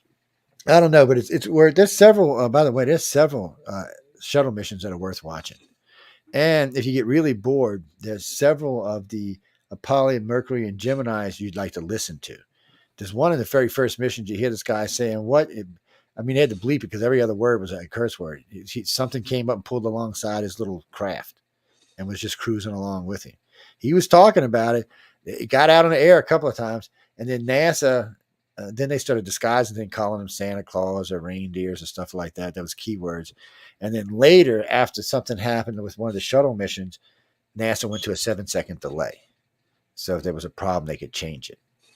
Yeah, because there was a couple of things seen that you couldn't explain, and even though Congress is looking for aliens, NASA still isn't, which confuses me. What is NASA's job? To find aliens. They already found them, Joe. That's what we built it for. I'm like, Jesus, people, come on. Oh no, I've wrote many things about that. I think Sean would make a good conspiracist book like that. Well, I hate using the word conspiracy because it's not really what it is. Intrigue. If you can write about war, go ahead. I just finished writing one. I mean, I have to polish it a little bit. It'll be done by the end of the year. But I just wrote a book called Wormwood Down, and it's about a unit that does UFO crash retrievals. Oh, that could be good. I like that. And we'll be talking about that next week for sure. And well, the publisher's got to buy it, but once it's done. But what the premise is one of these craft crashes on the Russian-Chinese or deep in the Russian Far East. And this team goes in to recover it, U.S. team. And then, of course, the Chinese invade Russia, invade Siberia, essentially, to get to the craft, too. And then this team has to recover it and fight their way out of Russia. So that's the book. That'd be a good one, too. Yeah. That'd be good. Nice intrigue in there. Oh, there's tons of intrigue in there. What do you mean, Harold? No, there's no... Let me ask, so Harold, you remember when our stupid spy plane got knocked out of the sky by the Chinese? Yeah, in 2001. Yeah. Right? So you remember what we told the Chinese? either give us our plane back or we're going to come get it and our pilots. Now, they did give us our plane back in a box, basically, but Right after they took it apart. Right. yeah, if they took it apart, but it didn't matter because all the crucial stuff had been killed. Well, we have all of America's top secret stuff has a charge built into it. You pull this thing out, you put the key, you turn it, and it kills the equipment. It just melts it inside of it, basically. And for about 30 years, we've been having that. I've actually seen it on fighter jets. Certain stuff that they're using, they don't want you to know about. That's how they get rid of it. Mm-hmm. Well, we don't want people getting our technology. It's bad enough half of it's leak. I mean, come on, Russia's shuttle looks so much like ours. I was wondering if we just sold them one. And look at Chinese fighter jets. They look like ours. They look like our older jets. Russia and China's top of the line jets look more like our F-18s do, and F-14s, F-15s. They look more like that. Well, the 35, the Sikorsky 35, or I forgot how you say it, but it's a badass jet. Sukhoi. Yeah, so it's bad. Russia's got a bad jet there, but they don't have the pilots like we got. And China said something which cracked me up because Russia said they're going to get away with all the aircraft carriers. They don't need them anymore. They're obsolete. And China started laughing, and one of their admirals said, "Yeah, they're obsolete if you think so." He said, "But just the pilots alone learning how to fly off a carrier makes them 5 times better a pilot than anybody else." He said, "So I don't know how they can be obsolete." China's actually has paid America some homage lately in ways I thought was interesting, but Uncle Cracker doesn't know what to do with it. And that's another thing. Come on, this guy, this should have been in your book, man. This should have happened before you wrote your book. Uncle Cracker has a big meeting with China, with Xi Jinping, having a big meeting with him. We love you now, Xi. We're going to be friends. And gets up at the meeting and calls him a fucking dictator. And then the next day calls him a dictator again. I'm like, well, whatever meeting that was is blown to crap.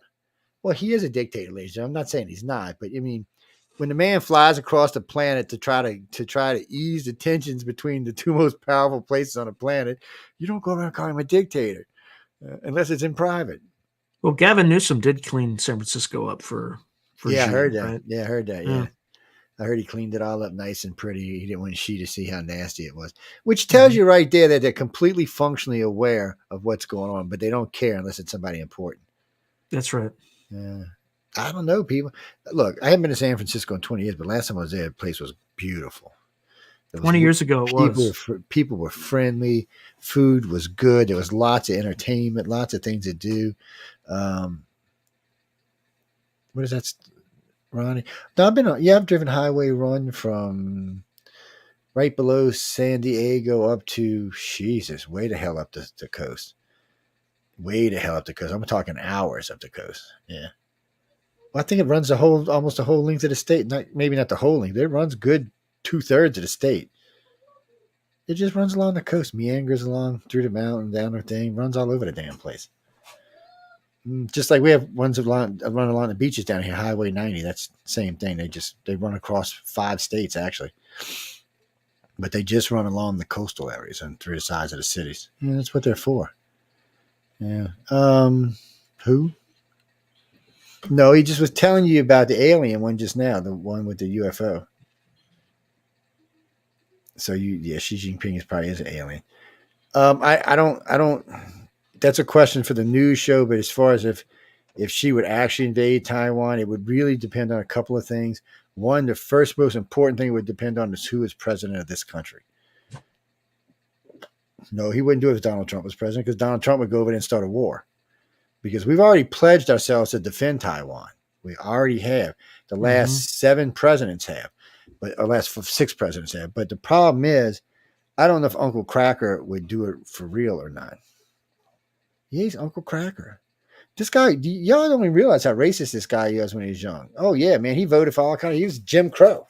He voted for it. He voted for a lot of things as anti-black, but people forget. It's one of them things.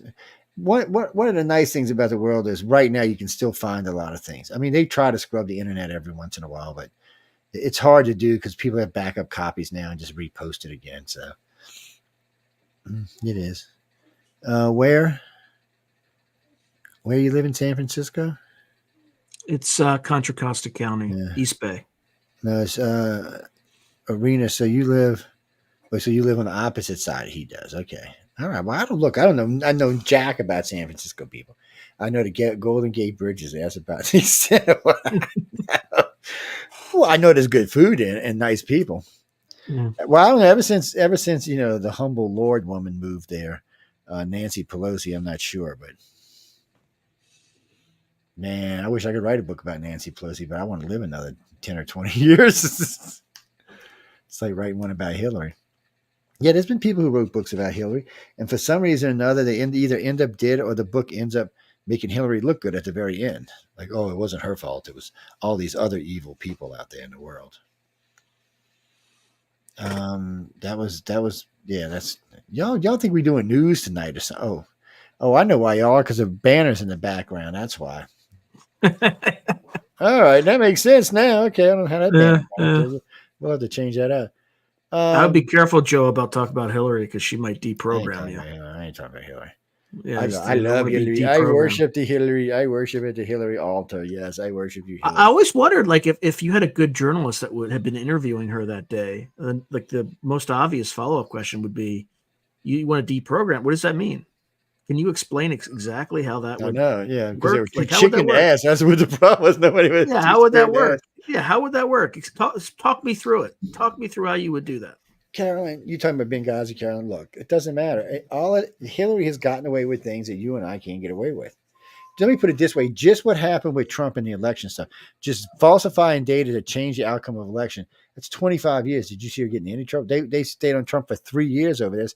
Then they found out Hillary did it on purpose, and then they found out the FBI was actually helping her along with Comey, and nobody got in any trouble. Now everybody in the FBI retired, so they wouldn't go to prison, but they should have went to prison. Yeah, because the FBI came right back and did. And look, FBI people, and I always like to say this because I hate to hate on people in the FBI. It's not the people who work the offices. It's not the people who work in the fields. It's 8 or 10 people at the top that have control that work for the DOJ.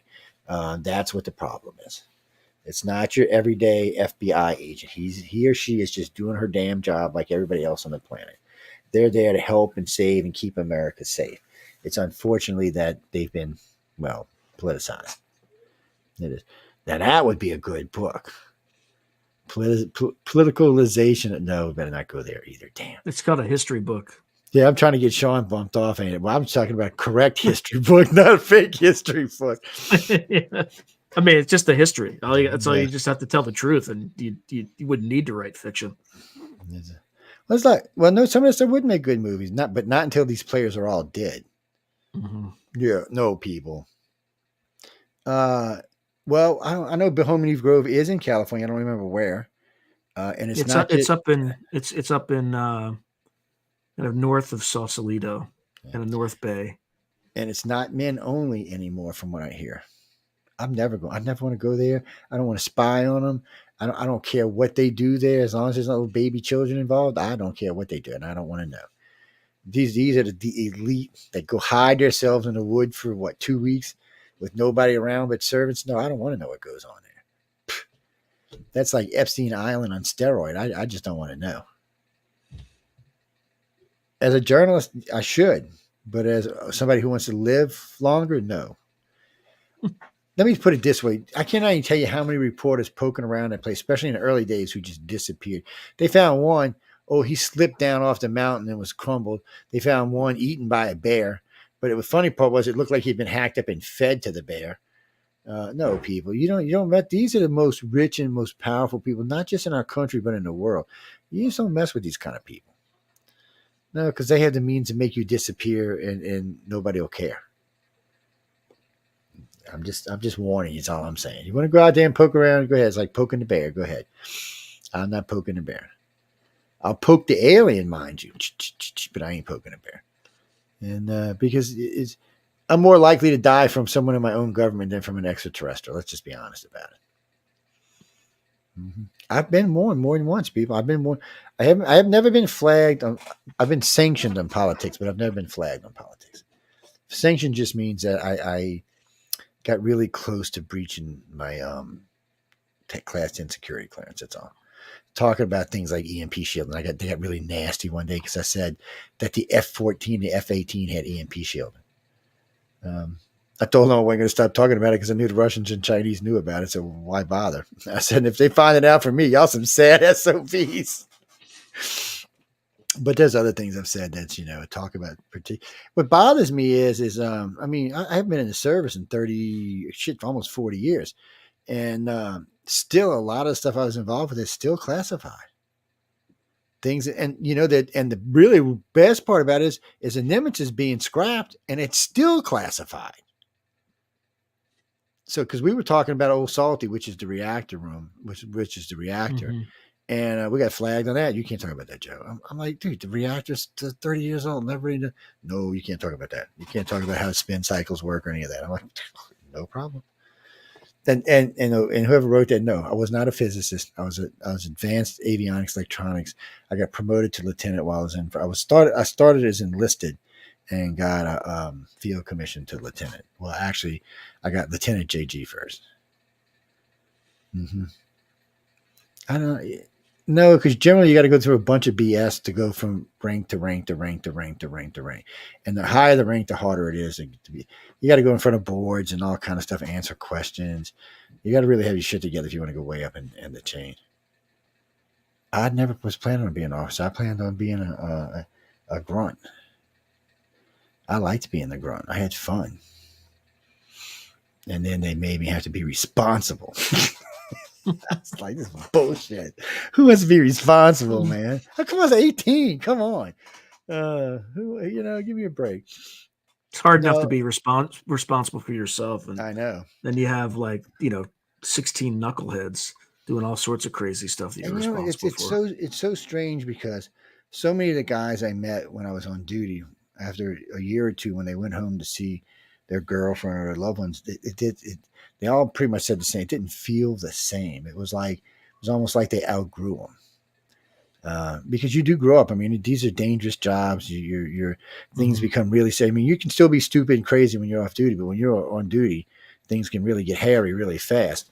And so it does change the way you look at the world and the way you think about people.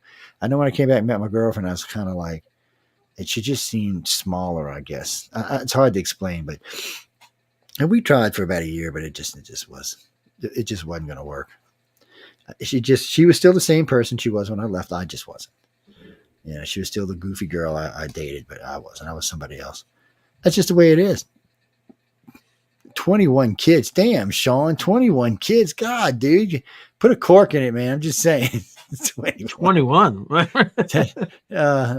She's using Jean Perry's name on her messenger thing. She said, I read that he's got 21 kids. I don't even think he's old enough to have 21 kids. I mean, well, really, it's possible if I had more than one wife. Sure, that's possible. He don't look like the kind of guy who marries a wife that likes to share either. Yeah. Who's mine? No, mine would never share. She'd smack somebody upside the freaking head. Nope, she's not the sharing type. I do tell all the time.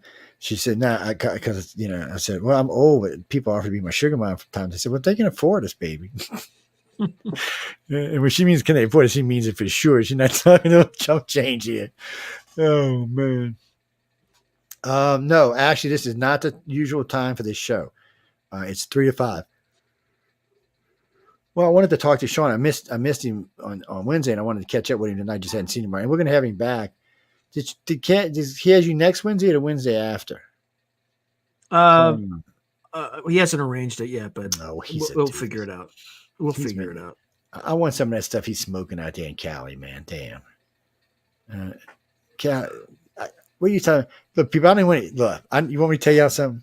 I know you want me to tell you how I know Cali weed's good, and I ain't even smoked any. Want me to tell you how I know? So last year, myself and Larry Elmore and Tom Wood and a couple of others, April Solomon and a few others, all decided we're going to walk over to Author Services and take some pictures with all the stuff they had set up in front of it. So we leave the Lowe's Hotel. We make the first corner. By the time we got to the middle of the street, I was already red-eyed. By the time we got to the corner, I was catching a buzz. When we made the corner, headed to the place, by the time all of us was stoned by the time we got to Frey. I'm not kidding y'all, man.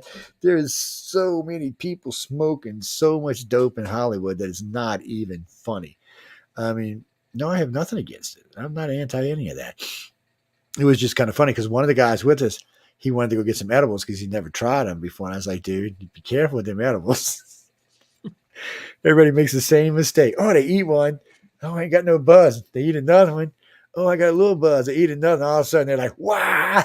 They trip it on acid or something. Oh, man.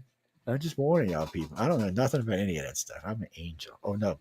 I'm angelic like, is the saying. Oh, you seen that, Badus? It's right here. Oh, well, let me get back. Yes.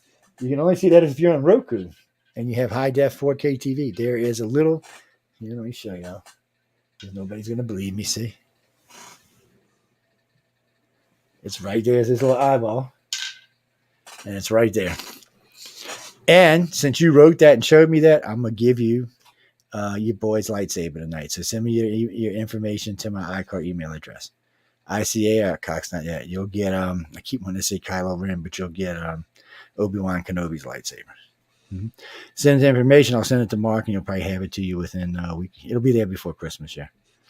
Mm-hmm. We get them. We can go right up until 4 days before Christmas and get them there still on Christmas. Yeah. No, if you're a host or a member of the station or a guest, you can't get a lightsaber. So a good friend of mine who's a guest, right? He said, "Well, I'm gonna have my wife calling. You don't even know who she is." I said, "I'll know when the address comes up, though, won't I?" He's like, "Damn, I'm sending you my mom's address." Well, they're not easy to win. There's a lot of people that comes on to win. Well, I'll tell you what I will do because I don't have any of Sean's books though. I will talk with I forgot who does our book thing right now. I will talk with Ronnie and see if they will pick up a couple. And what we'll do is later on in a month when we give out a lightsaber, because we usually give out a book when we give out a lightsaber. Last year we gave away a lot of last year we gave away a lot of books, 2,000 books last year, over 2,000 books last year. We gave away 200 Writers of the Futures, 3 different types, and then we gave away Mission Earth and what was the other one somewhere? Fear. We gave away a bunch of fears too. Mm-hmm. And then we have other authors like Non-Human by Gary Hazlett. This is a good book. This is my autograph copy. Whatever you see up here is probably autographed, so it's not going to be given away. But when you look to the side, there's lots of other stuff over there. Yes, and I know y'all heard about the L. Ron Hubbard books, the hardbacks.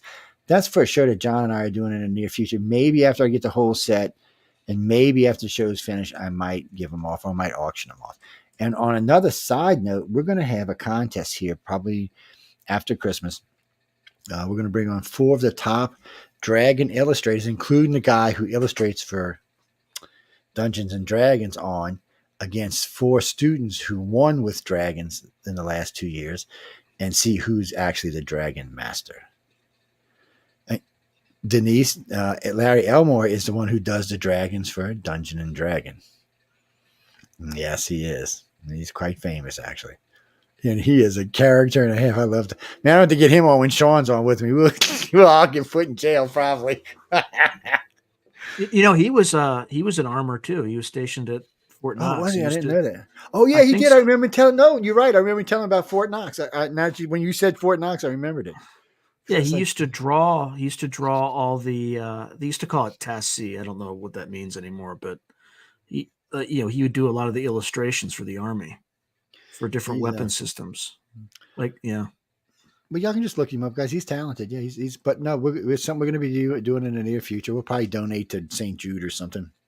We'll probably auction off everything. But, well, these guys are serious illustrators. Tom Wood does a lot of illustration for the NFL. And he does it for quite a few other companies, and so does Larry. Does it for everybody and their mama, but nowadays he's just doing it for the sake of doing it, and he's got some pretty good artwork out there. Echo Chernick is very talented as well. But anyway, there's going to be 4 masters, and when I say masters, these are people who are making big money and have been into art for more than 30 years. Just to give you a heads up. And then we're going to bring in the girls or the boys, whoever they may be. It's probably going to be 2 girls, 2 guys. for the people who want it, Writers of the Future, and see if they can beat the masters out right now. In case y'all didn't know, Tom Wood did the dragon for last year's book, which is, I think, right here. Let me see. Yes, this is the one he did. Oh, damn, I'm breaking stuff all over the place. This is the one he did last year. That one right there. And so that's the dragon from book 39. I don't know who's doing the cover for book 40. I haven't heard. Let me see if you look. Oh, and then this. Also, this. Well, if Sean don't need this, but for the rest of you people, y'all probably need this. How to Write a Howling Good Story by Wolf Moon. So y'all can get that. And we'll be giving this. We gave away one copy the other day. We're going to give away another copy. This one, unfortunately, is my autographed copy, so I don't get to give it away. And whoops, something fell out of it. And what do you mean what we're going to do for authors if we're going to do something for illustrators? Well, it's going to be hard to have a contest with an author. I guess what we could do is whoever wins the dragon thing, we could have 4 authors coming in and compete for the story for the dragon. I don't know. I mean, if y'all think of a better idea, tell me. If Sean thinks of an idea, it doesn't matter. This is more about getting this into the public. I'm big into literacy. I want to see people writing. Don't get me wrong. I love illustrations, but I really want to see people writing because I like showing stories. Some of these may go to movies one day, or they might take the group of stories and make them into one movie, kind of work them together. Well, anthologies can be done like that unless they're really far apart. I mean, sometimes the stories are too far apart, but sometimes they're written close enough that you can do some finagling here and there. Well, no, it's just, but that's the point of Writers of the Future. Is they're the guys who are actually going to have the pros out there who's going to probably be making the next big books, the next big sci-fi movies, the next big fantasy movies. What do you mean? They don't do that kind of stuff at Writers of the Future. No, it's fantasy and sci-fi and steampunk and stuff like that. It's not how you better your hair, dude. No, I'm sorry. It's just not how that works. PG-13 people, not PG-17. Yes, writersofthefuture.com. You can go over there and take the course. If you're really good, you can hook up with Wolf Moon. Let me tell you something, though. What I've noticed with most of these authors, they have enough friends in the fields that they can critique each other's works. So, get involved with a writers group somewhere. And, of course, there's always Kickstarter. Wolf just made $25,000 off of Kickstarter to get his new book out. Yeah. So, yeah, Kickstarter is a way to get your book out there and make money. You can pre-sell them. Mm-hmm. Well, I don't know. It depends how many followers you got, I guess. Or how many people stumble across the page or where you can advertise the pages at. Yep, there is Kickstarter. But we got to get out of here. Sean been here all night with us. His wife's probably saying, will you get the pick off the TV already, dude? She said, God, we got things we got to do. Christmas is like just 2 weeks away. Who, me? No. My wife and my mom used to tell me all the time I should have been born a girl the way I like to shop. Oh, hell yeah.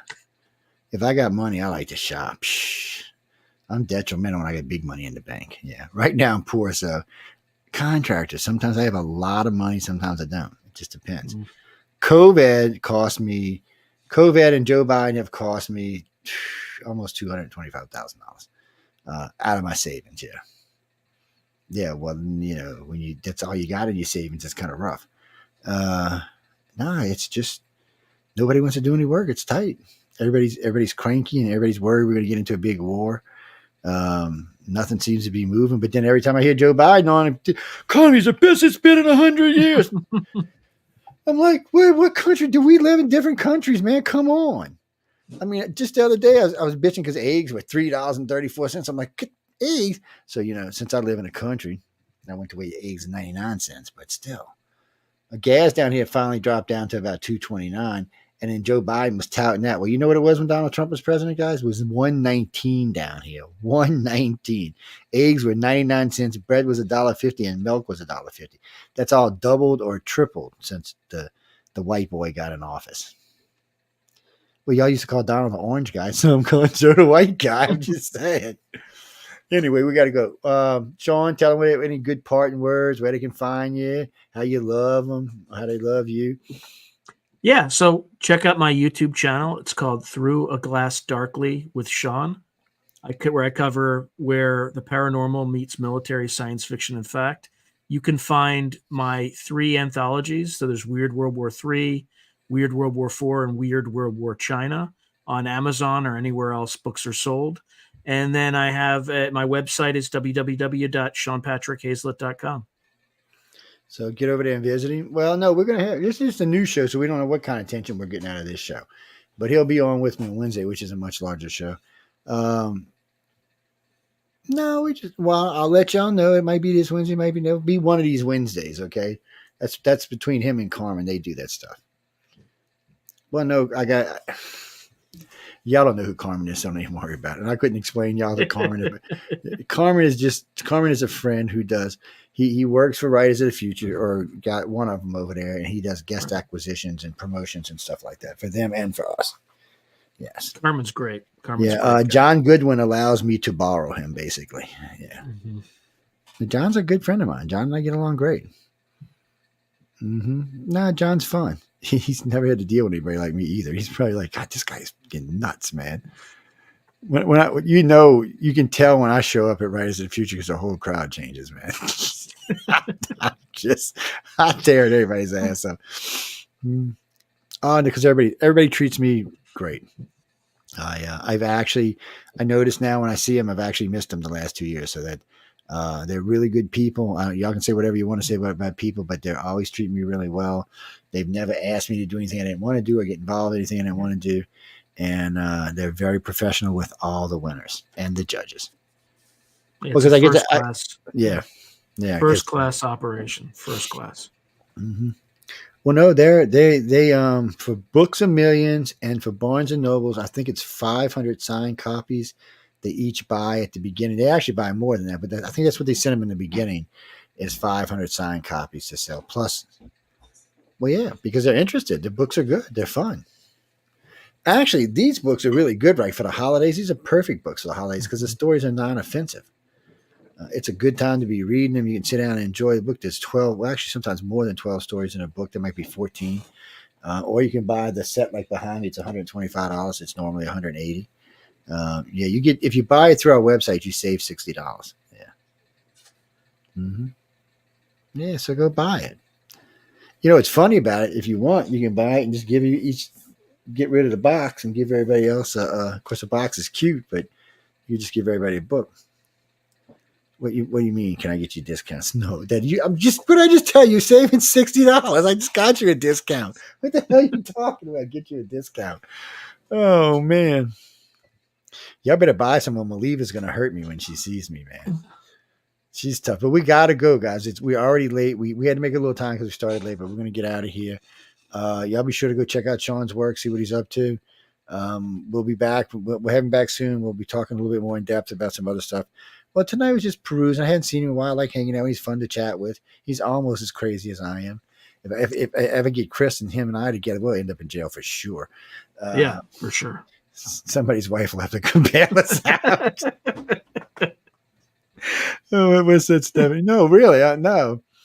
I still like. I enjoy life. Look, life is this long, and I've lived about this much of it, so I want to enjoy the rest of it. But anyway, on that note, we got to go. I hope everyone enjoyed the Authors Quill. It's a new thing. Don't forget to see on 3 to 5 on Saturdays. Every Saturday, we'll be here 3 to 5. You won't always see me as author. Sometimes John Goodman will be here. Sometimes Jeffrey Pritchard will be here. Sometimes Jack will be here. Maybe a couple of females. We might talk and some people like Sean to come by. So, it's just different hosts doing different things, talking different stories. I know Jeffrey's talking about bringing some Bigfoot people on board he wants to talk with because he's written 2 Bigfoot books. So, well, no, we have 5 authors on the network, 4 authors on the network, and they all want to be hosts, and we're planning on bringing more on. Why authors make good hosts? I just told you, especially authors when they break 30, they break about 34, 35 going up after that. They're good. They're way more open. They're way easier to chat. They're way more talkative. When they're younger, they're not. It flip-flops with inverts and experts, but no, it's just part of the business. What's the Plus oldest they writer? Okay. plus they have more experience They talking do to have people money. and, They and do. living life, right? Yeah, it's true. It does make a difference. The oldest writer I ever met was at Writers of the Future. I think he was 70, 69 or 70. Yeah. And there were a couple of them there in 60. There's a lot of ages. And it spans a lot of groups. The youngest one I met out there was 15. Yeah. But I think she was an illustrator. I don't think she was she came from Spain too. Yeah. So if you're listening around the world, which I don't know how many countries listen to this show yet, it doesn't matter what part of the world you're in, except for maybe communist country. But other than that, they brought people from China, so you can come if you win, and they will. They have no qualm. They flew Blue Eyes in from Australia. I mean, Australia's for the freaking farthest place you can get from L.A. It's completely on the other side of the planet. It's at the bottom of the planet on the other side of the planet, and they flew them up no problem.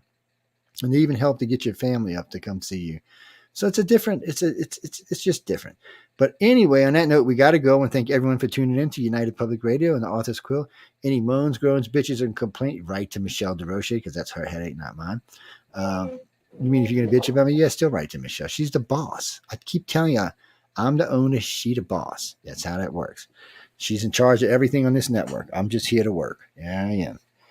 Anyway, on that note, good night, and we'll see y'all. Well, I guess I will see y'all. What is it, Saturday?